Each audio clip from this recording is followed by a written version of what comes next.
us learn about what the three magical C's are that is going to completely change how people look at you. Let's begin. The first C is the communication, the second C is connection, and the third one is compassion. Yes, let's first talk about communication. We have spoken a bit about communication while there's a lot of preference given to speaking and how the people are speaking, presenting, being there as a leader and just talking from the dais. Hardly any weightage that is given to the way people listen. Remember, without listeners, there cannot be any speakers. Leaders are listeners. So listen in. Listen very, very carefully, not just to the spoken word, but also what could be behind the spoken word. What is it that the person really wants to convey? Be very curious and ask them more questions. Become engaged, become that person and that safe person where people are coming and opening up to you. Do not gossip, do not indulge or promote any kind of gossip. Stay away from it, because if somebody can gossip to you and you are listening to that, the general thing is that even you can go and gossip about the other person. Don't be that person.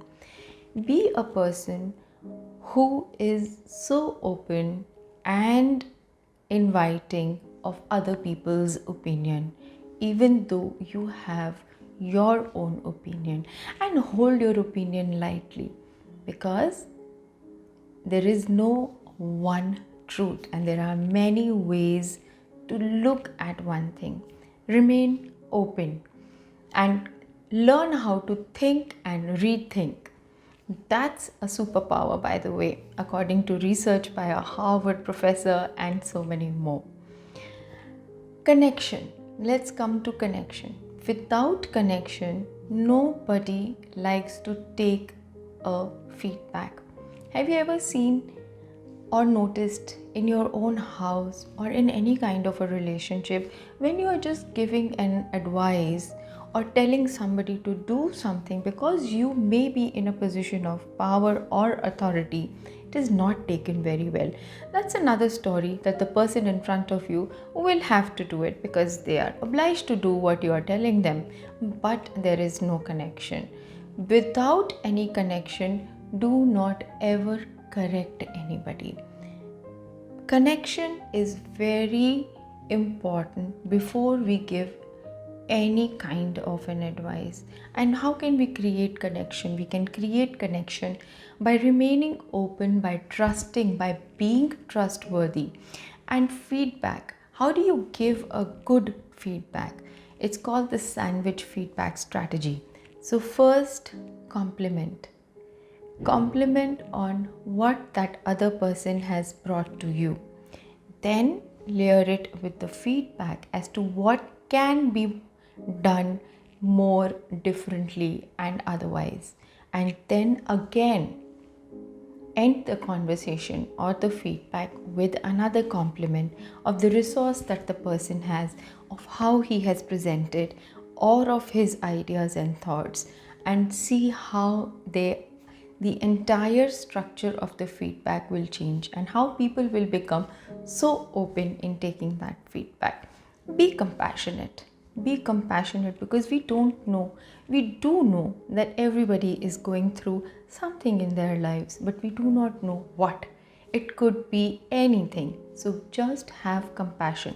Have compassion for yourself and have compassion for the other person in front of you. There is a story that comes to my mind, and that story is, a gentleman was asked to squeeze an orange, and he asked people in the stadium, what will come out of this if I squeeze the orange? And somebody said, orange juice, obviously. So this gentleman asked, don't you think apple juice will come out of it? He said, no, how can an apple juice come out of an orange? Only an orange juice will come out of an orange. So remember, what is inside of you, only that will come out of you. The trigger could be anything. The trigger can come from a parent, your child, your teacher, your colleague, your boss, anybody. But under pressure, what is within you will only come out and show up. So be the calm and radiate calm. And that is what true compassion is all about, isn't it? And I know sometimes it may just feel, oh, and why should I be the one who should be compromising every time and negotiating and being this great bigger person? Why should I be doing all the work? So, well, my invitation for you is to reflect on those 5 points that you had written, the 5 positive impacts. Do not ever forget your why. Also, remember, if you have a nurturing environment around you, you are getting nurtured as well. You are becoming a better human being, and it is impacting both your professional and your personal areas. So don't you want that for yourself? Remember your whys, and also remember that compromise has the word promise in it. And you can always escalate. If nothing is changing, if nothing is happening, you can always escalate it as a problem to your seniors or to the management or whatever.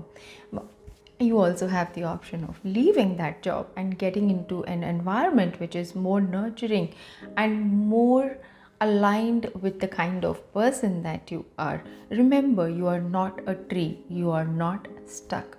But when you work on yourself and you will do things differently, you will get a certain breakthrough. That is for sure. A different input will get a different outcome. Also remember that when you are working on yourself, when you have done your best, you will sleep in peace, knowing that yes, you have put your best foot forward. And I wish you all the very best. Thank you so much for watching this on Power Nap, and check out all the other resources also. Something will help you for sure.